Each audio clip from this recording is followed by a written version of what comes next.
All right, so hopefully you finished out that last table, and as you looked across the bottom row of that last table, hopefully you saw that that number, it kept growing, but as you entered in bigger and bigger numbers for x, like when you put in 1,000,000, or if you tried to put in 10 million, that growth seems to slow down, and that number across the bottom, it seemed to be approaching something. Okay, so there is a limit to how this interest works. There's a limit to what that number is approaching. Now, limits, a big math idea, like we talk about limits in calculus. So if we were able to keep doing this to infinity, that number across the bottom, it's going to arrive at something.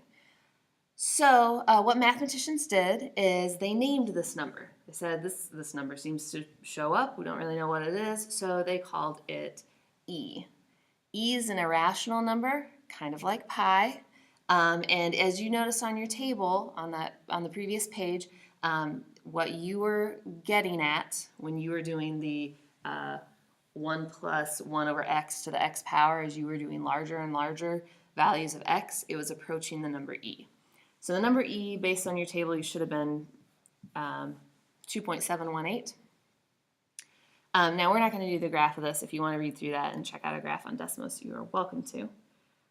But like the number pi, e is an irrational number. Okay, so we use e in a bunch of calculations just like we would pi. Your calculator has an e button on it. Okay, it is towards the left-hand side of your calculator.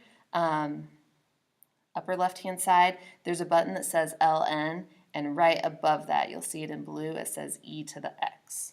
So you're going to type in e to the x. Now, most of the time when we're using e, we're raising it to an exponent. So what I want you to do is actually type in e to the first power on your calculator, okay?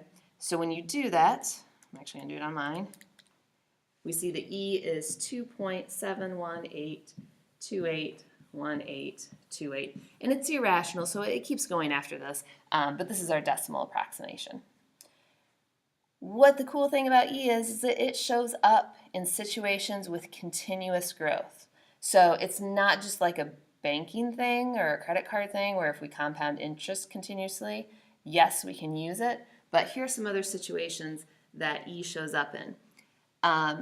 If we're talking about like cell growth, that's something, it's not just like every so many hours pop, there's another cell or whatever. That happens over time and it happens continuously. Your body's continuously making these new cells or some sort of living organism. So that uses continuous growth. If we're talking about the population growth of like a large population, like the population of the US or something, or the world, that's continuous growth. And continuous decay would be like organic compounds. So carbon decay is like this, anything radioactive. Okay, so this number actually shows up in biology as well, in chemistry and all that good stuff.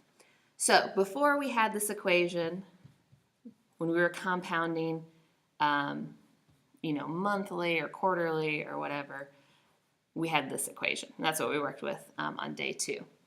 We have a modified equation when we have continuous growth. Okay, we're not compounding every month, we're not compounding every quarter, none of that. We're not even compounding every minute. It's continuously compounding. Our new formula is called the PERT equation. It is PE, remember E is just a number, to the RT. Okay, so anytime you see compound continuous, that's the equation you're going to use. P is still your initial value, R is still your growth rate, T is still your time. So all of those things still work. In the next video, we will see just a few applications of this and how we use this formula.